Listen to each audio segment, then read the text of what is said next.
नमस्कार मेरे सीबीएसई भाइयों, तुम्हारे लिए चैप्टर्स को डिटेल में लेके आना, उसके साथ साथ वो चीजें बताना जो तुम केस स्टडीज के लिए मिस आउट कर जाते हो, ये मेरे लिए एक बड़ा चैलेंजिंग सिचुएशन बनता जा रहा है। क्योंकि सीबीएसई वाले लोग जो है ना, वो बड़े खतरनाक होते जा रहे हैं और वो कोशिश कर रहे हैं कि कैसे तुम लोगों से केस स्टडी ना बने, और मेरा काम है कि तुमसे केस स्टडी हर बार बने। तो चलो यार, सारा टेंशन ही आज खत्म करते हैं। कॉपी पेन लेके बैठ जाना और मैं जो जो चीज़ें बताऊंगा वो लिख लेना, क्योंकि मुझे मालूम चल चुका है कि केस स्टडीज़ में कैसे कैसे पूछ सकते हैं। तुम्हें बस वो वर्ड्स, वो सेंटेंसेस लिखने हैं और तुम्हारी केस स्टडी सॉल्व होती चली जाएंगी। शुरू करते हैं। कहते तू होता कौन है कहने वाला, कहते कौन बातें तेरी सुनने वाला, मुझको ना लेना देना इससे जितने नकली बैठे घर पे सबको एक साथ किया डिसमिस।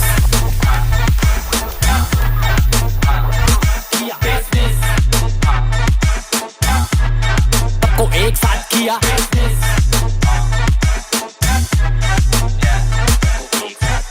तो पुराने जमाने से एक प्रथा चली आ रही है जो कि मैनेजमेंट को बड़े सिंपल तरीके से समझाती है। क्योंकि आज का चैप्टर होने वाला है मैनेजमेंट, तो क्यों ना इसको ऐसे किया जाए कि आपको हर एक चीज इसके अंदर याद हो जाए कुछ मिनटों के अंदर। तो management is the art of getting things done through others.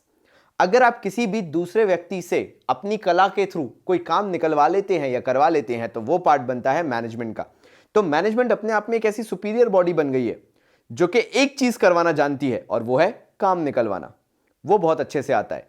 तो चलो, क्योंकि तुम्हारी अभी की नीड है, सुन लेना मेरी बात ध्यान से, अभी की तुम्हारी नीड है कि तुम्हें पता होना चाहिए कि मॉडर्न जो कंसेप्ट्स हैं वो क्या बोलते हैं मैनेजमेंट को। तो सुन लेते हैं एक बार। लेकिन आज का मॉडर्न कंसेप्ट मैनेजमेंट के बारे में क्या बोलता है? So management is all about forecasting, planning, organising, controlling, commanding each and every situation. It also includes coordination. जहां तक तुम्हें नहीं पता है, मुझे नहीं पता, लेकिन मैं तुम्हें एक चीज बहुत अच्छे से बता देता हूं कि जो मॉडर्न टर्म्स हैं वो मैनेजमेंट के अंदर कोऑर्डिनेशन को भी आज के टाइम पे एक फंक्शन ही मानते हैं, और ये तुम्हें पता होना बहुत जरूरी है। तो मैनेजमेंट अपने आप में क्या है? ये फोरकास्टिंग से शुरू होता है, ये प्लानिंग ऑर्गेनाइजिंग करता है, कंट्रोलिंग भी करता है, एक कमांडिंग सिचुएशन है, कमांडिंग पावर है। To manage is to command, ये इस साल का मोटो होना चाहिए, to manage is to command. उसके बाद अल्टीमेटली एक कोऑर्डिनेशन भी जरूरी है, जहां पे सिंक्रोनाइजेशन ऑफ एफर्ट्स होना चाहिए। और अभी भी तुम अगर कॉपी में नहीं लिख रहे हो तो यार मैनेजमेंट में थोड़ा सा हाथ ढीला है, लिखना चालू कर दो।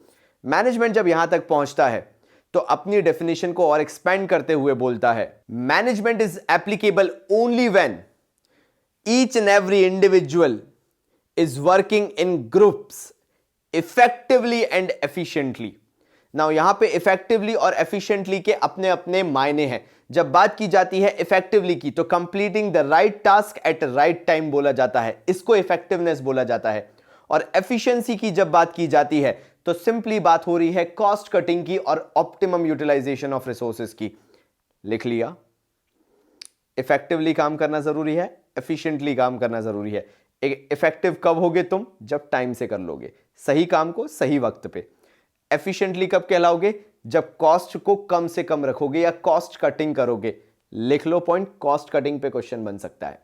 कॉस्ट कटिंग करोगे या फिर ऑप्टिमम यूटिलाइजेशन ऑफ रिसोर्सेज कर लोगे। जब ये चीजें तुम ग्रुप बिहेवियर के साथ करने लगोगे तो तुम अपने आप को एक मैनेजमेंट का पार्ट पाओगे, और ये चीज तुम्हें ध्यान रखना बहुत ज्यादा जरूरी है। तो चलो भाई लोग, अब बात कर लेते हैं कैरेक्टरिस्टिक्स ऑफ मैनेजमेंट के बारे में। तो पहली कैरेक्टरिस्टिक कहती है management is a goal oriented process. अरे भैया, इतनी तामझाम करना ही क्यों, इतना माथा फोड़ना ही क्यों, इतना लोगों के पीछे भागना ही क्यों, इतना ग्रुप बिहेवियर में क्यों भरोसा रखना? Because management is a goal oriented process. एक बिजनेस का एक ही लक्ष्य होता है, और वो होता है मार्केट में अपनी प्रेजेंस दिखाना। मैनेजमेंट या बिजनेस, अगर मैं बहुत ही शुद्ध शब्दों में बोलूं, पता नहीं मैं क्या बोलने वाला था, लेकिन हाँ मेरा दिमाग चल गया। तो शुद्ध शब्दों में बोलूं तो भाई लोग ध्यान देना, तीन चीजें होती हैं। या तो बिजनेस सर्वाइवल के लिए काम करता है, या तो बिजनेस प्रॉफिट के लिए काम करता है, या तो बिजनेस ग्रोथ के लिए काम करता है। याद रखना मेरी बात। तो अगर ये तीन चीजों के लिए बिजनेस काम कर रहा है तो उसका तो काम है गोल को अचीव करना, क्योंकि इनके बिना बिजनेस यूजलेस है, मैनेजमेंट उसका यूजलेस है। लाइफ में कुछ तो होना चाहिए अचीव करने के लिए। तो management is a goal oriented process. You are always trying to achieve a goal, whether it is survival, profit और growth, whatever it is. A business always wants to achieve its goals and management helps in achieving those goals. So management is a goal oriented process. Every single activity which is being done or carried in management is for the achievement of goals only. Management is pervasive. दूसरा point है, second point. So what does management is pervasive suggest? Management is a universal application or universal phenomena. Universal phenomena का मतलब होता है यह पूरी दुनिया में प्रसिद्ध है कि मैनेजमेंट होना जरूरी है। अब वो मैनेजमेंट किस तरह का होता है, हिटलर राज्य होता है या फिर डेमोक्रेसी है, सब मैनेजमेंट के एस्पेक्ट है। आपको डिसाइड करना है कि आपको मैनेजमेंट कैसा करना है। सो मैनेजमेंट की जब भी बात की जाएगी तो management is a universal phenomena, तभी उसे बोला गया परवेसिव। बिजनेस की छोड़ दो, बिजनेस में तो हर लेवल पे आएगा, वहां पे भी वो परवेसिव है। It is present at every level of management, whether it is top, middle और लोअर लेवल ऑफ मैनेजमेंट। उसके अलावा भी you can see management everywhere in every field, whether you are a profit organisation और not profit organisation. हेल, अगर आप organisation नहीं भी हो, घर में भी दिखता है। आओ रात के 1 बजे घर पे, पिताजी ने लठ से स्वागत नहीं किया तुम्हारा, तो सिंपल सी बात है। Management is everywhere. Management is multi dimensional. अब यहां पे मल्टी डायमेंशन का मतलब टोटली डिफरेंट है, और मेरी बात सुनना और उतना ही लिख के आना, 100% मार्क्स मिलेंगे। तो यहां पे मैनेजमेंट मल्टी डायमेंशनल होते हुए कहता है हम 3 चीजों का मैनेजमेंट करते हैं, management of work, management of people, management of operations. Now management of work की जब बात की जाती है तो हम बेसिक कामकाज की बात कर रहे हैं जो हमारी ऑर्गेनाइजेशन के अंदर किया जाता है। जैसे बिजनेस के लिए उसके गोल्स हो गए, हर एक एक्टिविटी, चाहे वो फाइनेंस वाला बंदा कर रहा हो या मार्केटिंग वाला बंदा कर रहा हो, दोनों में कॉमन चीज सिर्फ एक ही है और वो है ऑब्जेक्टिव्स ऑफ द बिजनेस। तो जब बात की जाती है मैनेजमेंट ऑफ वर्क की, बोला जाता है कि सेट स्टैंडर्ड सिर्फ एक है कि जो भी तुम्हारा काम है that should be in the favour of the business only और in the favour of the goals of the business only. जो भी काम करो उससे ऑब्जेक्टिव्स बिजनेस के अचीव होने चाहिए, ना कि तुम्हारा personal objective. That is management of work. Second आता है मैनेजमेंट ऑफ पीपल। ये मैनेजमेंट की जिम्मेदारी बनती है कि आपके लोग जो आपके यहां काम कर रहे हैं, those who are the employees in the business, वो सारे खुश होने चाहिए। Taking care of the employees, providing decent incentives to the employees, उनका ख्याल रखो, उनको ब्रेक दो, उनको टाइम दो कि वो सोच सकें, क्रिएटिविटी दिखा सकें, उनको एक्सपोजर दो। That is all about management of people. और लास्ट आता है मैनेजमेंट ऑफ ऑपरेशंस।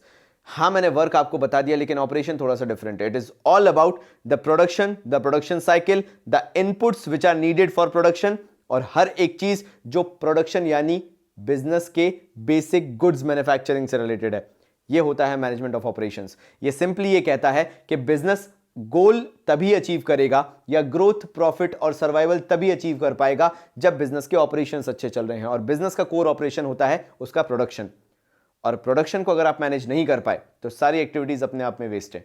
उसको मैनेज करना सबसे ज्यादा जरूरी होता है, इसलिए बोला गया मैनेजमेंट ऑफ ऑपरेशंस। फिर फोर्थ पॉइंट पे आते हैं, management is a continuous process. कभी भी आप ये नहीं बोल सकते कि हाँ भाई हमने 4 दिन मैनेजमेंट किया है तो हमारा 2 दिन का ऑफ तो बनता है। सारी कंपनीज आज के टाइम पे अगर आप देखते हैं तो वो अपने एम्प्लॉयज को काफी ज्यादा ग्रो करने का मौका देती हैं, एट द सेम टाइम उनके लिए काफी कंसर्न होती हैं। मैंने तो यहां तक देखा है कि काफी सारी कंपनीज जो है वो सैटरडे संडे जो है एम्प्लॉयज को ऑफ देती हैं, सिर्फ एक रीजन से, if those employees are reaching to office on Monday they are feeling refreshed, कि हम काम करने लायक हैं, हमारा दिमाग काम कर रहा है। What was the reason? Because management is a continuous process. अगर हम बात करें तो ये एक साइकिल है जो कि कभी रुक नहीं सकती है। At the end of the day employees को ये सोचना पड़ेगा कि जिम्मेदारी उनकी भी बनती है मैनेजमेंट को लेके या बिजनेस गोल्स को लेके। और अगर कंपनी एफर्ट डाल रही है तो कंपनी या फिर मैनेजमेंट भी ये चाहेगी कि एम्प्लॉयज भी अपना 100% दे। और ये जो मैनेजमेंट एक कंटिन्यूअस प्रोसेस है, जो सालों साल चलने वाली चीज है, जो महीनों चलने वाली चीज है, ये हमेशा चलती रहे। Because as soon as one goal is achieved another new target is being already set, और उसको अचीव करना अब जरूरी है। Management is a group activity. इसके अंदर एक स्टेटमेंट निकल के आता है, management can not be done in isolation. That means आपने सोच लिया, आपके दिमाग में वो प्लान बहुत अच्छा है, तो इसका मतलब ये नहीं है कि वो इंप्लीमेंट हो गया और सबने मान लिया। Management is a group behaviour और management is a group activity. जब तक आप मिलकर काम नहीं करोगे, जब तक आप साथ में काम नहीं करोगे, जब तक आप लोगों को जोड़ते हुए नहीं चलोगे, ये भूल जाना कि management is an art of getting things done through others. कभी मैंने नहीं बोला कि मैनेजमेंट हिटलर राज्य है, मैंने बोला ये एक कला है और कला में कई बार आपको अपने सबऑर्डिनेट्स को भी इन्वॉल्व करना पड़ता है, उनका भी ओपिनियन लेना पड़ता है, तब जाके आप वो ऑब्जेक्टिव्स अचीव करते हो। तो yes, management is a group behaviour, management is a group activity, and group activity also includes giving a chance to your subordinates कि भाई आप भी थोड़ा सा ओपिनियन शेयर करो कि हमें क्या नया करना चाहिए। Management is a dynamic function. मैं अपनी जिंदगी में वो दिन बड़े अच्छे से याद करता हूं और आज भी बड़ी हंसी आती है कि मैं नहीं पढ़ता था तो मेरी मम्मी मेरे को झाड़ू से मारती थी, और मुझे भी पता होता था मम्मी का गुस्सा कब ज्यादा है। सीख की झाड़ू से जब मारती थी तो ज्यादा गुस्सा है, फूल झाड़ू से मारती थी तो ज्यादा गुस्सा नहीं है। एंड शायद यही रीजन है कि मुझे पता है कि सीख झाड़ू और फूल झाड़ू अलग अलग होती है, शायद यही रीजन है, क्योंकि मैंने मार खाई है। एंड वो बड़ी बड़ी फनी सिचुएशन होती थी। लेकिन मैं आज के टाइम पे ये उम्मीद भी नहीं लगा सकता, जब मैं माँ बाप को देखता हूँ कि अपने बच्चे को मोबाइल फोन पकड़ा के साइड में कर देते हैं, मैं उम्मीद भी नहीं कर सकता और मैं एक्सपेक्टेशन भी नहीं लगा सकता कि जो बहुत ही यंग जनरेशन है उनके माँ बाप कभी उन्हें ऐसा ट्रीट करेंगे और उन्हें रियलिटी दिखाएंगे और वो ऐसा फेस आएगा। मुझे बहुत अच्छा लगता है और मैं लकी मानता हूं कि मैं वो 90s किड हूं जिसने ये सारी फालतू की हरकतें देखी हैं कि ऐसे ऐसे मार भी खाया करते थे। I feel blessed. लेकिन उससे एक चीज और सीखी कि management is a dynamic function. पहले ऐसा होता था तो आज भी ऐसा हो, ऐसा जरूरी नहीं है। नोबडी केयर्स कि मुझे क्या अच्छा लगता है और क्या नहीं। Management is all about that. Management doesn't care कि क्या तुम्हें अच्छा लगता है। Management is not about opinion, it is about what is going on in the market और what is being accepted throughout the globe.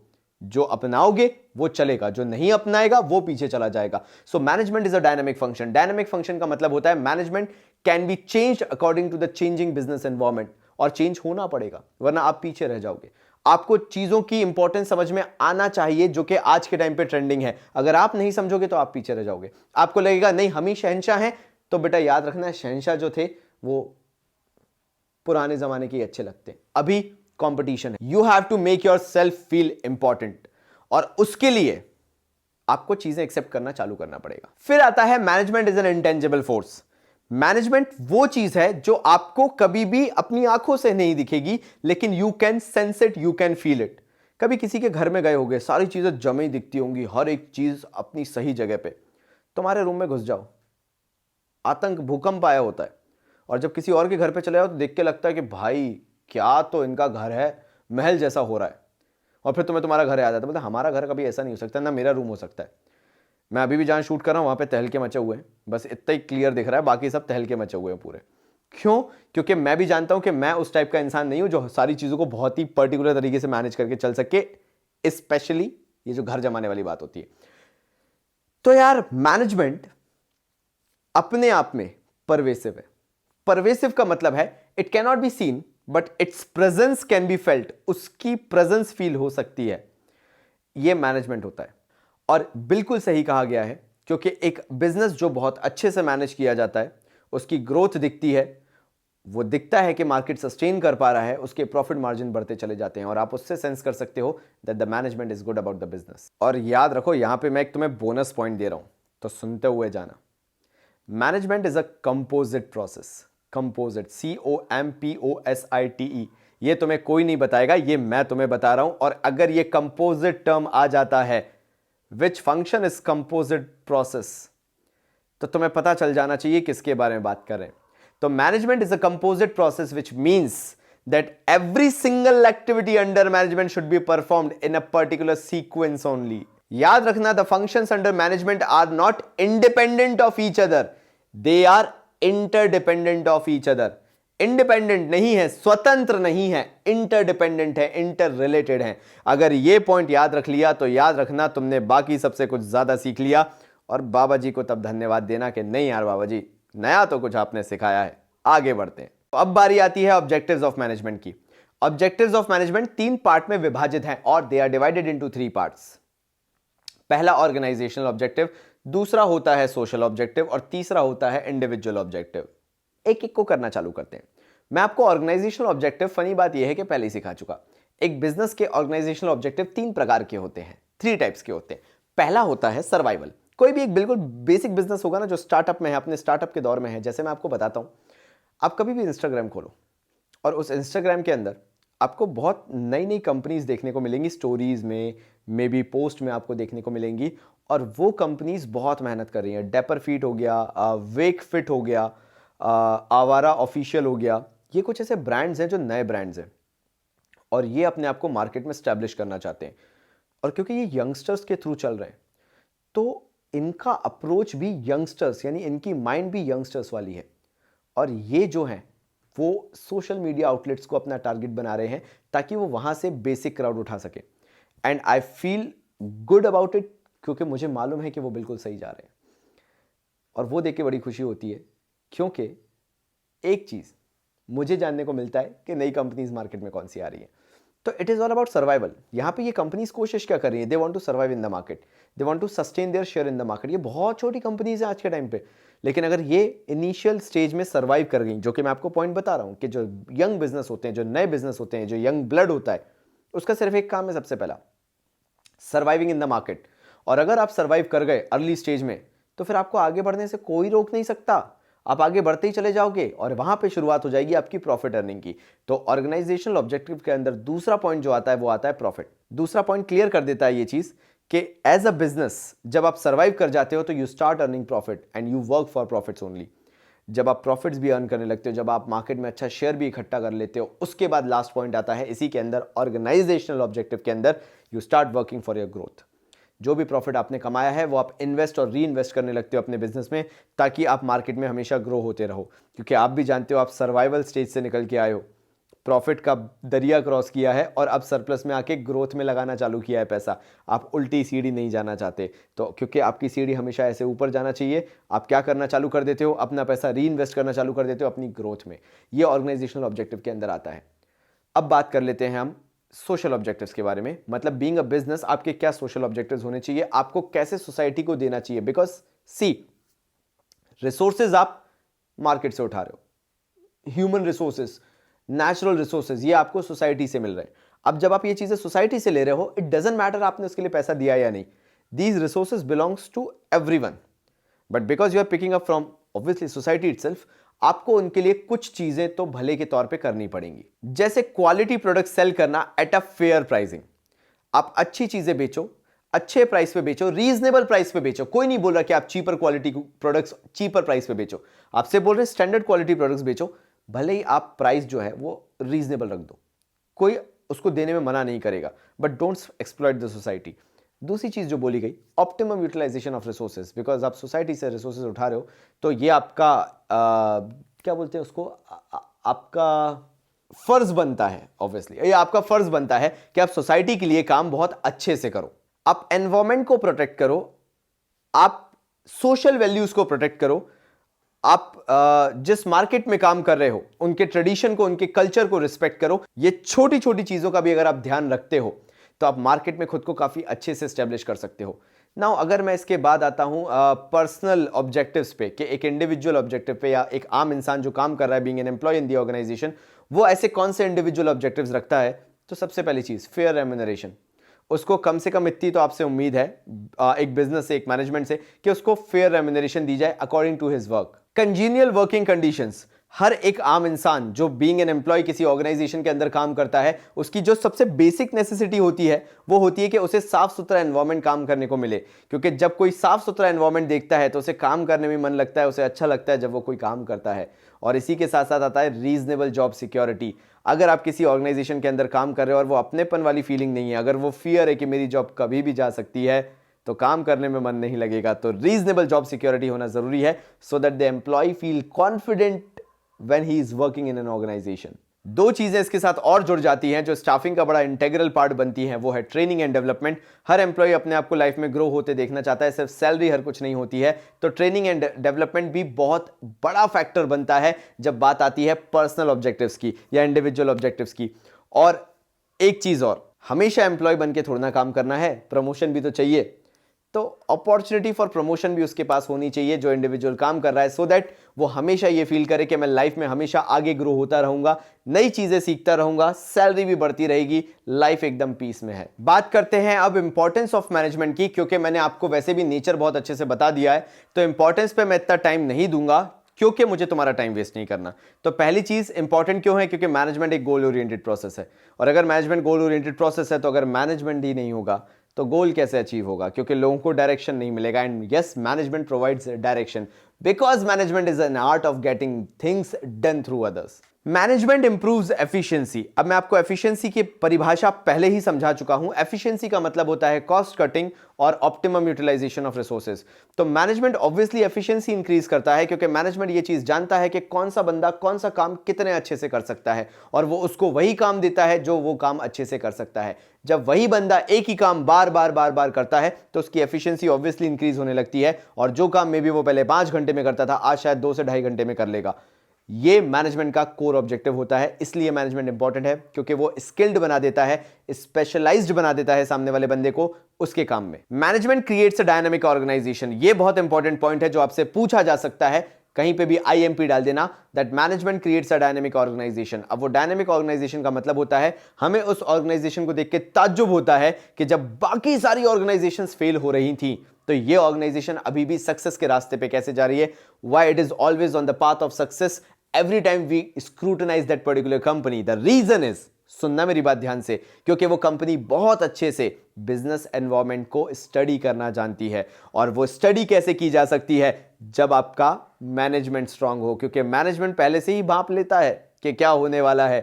माँ बाप को कितना भी तुम कुछ बोल लो या कुछ भी कह लो, याद रखना माँ बाप जब गुस्से में कोई चीज बोलते हैं तो उसका मतलब तो बहुत बड़ा होता है। इग्नोर कर देते हैं हमें लगता है कि नहीं भाई ठीक है, हमें उनकी बातों पे ध्यान नहीं देना, लेकिन माँ बाप पहले से ही भांप जाते हैं तुम क्या गलत करने वाले होते हो। और जब तुम बात को बिगाड़ देते हो तब तुम्हें लगता है यार शिट, मम्मी पापा ने बोला था ये हो गया। एग्जाम्पल, गाड़ी घर से निकाल के ले गए, मम्मी ने बोला था बेटा मत ले जा, एक्सीडेंट हो गया, तब माथा पकड़ के बोल रहे हो यार मम्मी ने मना किया था, अब तो घर पे डांट पड़ेगी। तो याद रखना, जो पहले से भांप ले चीजों को और अपने आप को चेंज कर ले, वो होता है management. And that is the reason management creates a dynamic organisation, because that organisation can adopt to any change any time they want, because their management is effective. और एक बहुत ही बेसिक सा पॉइंट इसमें जोड़ूंगा, इसके आगे मुझे और पॉइंट्स इसके अंदर एक्सप्लेन नहीं करने हैं, क्योंकि अगेन मैंने नेचर बता दिया था। Management helps in optimum utilisation of resources. Obviously मैंने ये चीज़ पहले भी बता दी है कि अगर आप स्पेशलाइज लोगों को काम पे लगाएंगे, अगर आप जानते हैं कि जिनसे आप काम करवा रहे हैं वो 100% इफेक्टिव हैं, तो कभी भी वेस्टफुल एक्टिविटीज़ नहीं होंगी, तो कभी भी वेस्टफुल यूज ऑफ रिसोर्सेज नहीं होगा, हमेशा ऑप्टिमम यूटिलाइजेशन ऑफ रिसोर्सेज होगा। तो भाई लोग मिलते हैं हमारे इसके दूसरे भाग में। मैं चाहूंगा तब तक तुम ये सारी चीजें रिवाइज कर लो, और जो भी मैंने तुम्हें क्रूशियल चीजें बताई हैं वो अच्छे से याद रखना, इंतजार करना, और हाँ बिना नोट्स बनाए कोई काम मत करना। तब तक के लिए बाबा जी की तरफ से धन्यवाद। कहते कौन बातें तेरी सुनने वाला, मुझको ना लेना देना इससे, जितने नकली बैठे घर पे सबको एक साथ किया डिसमिस,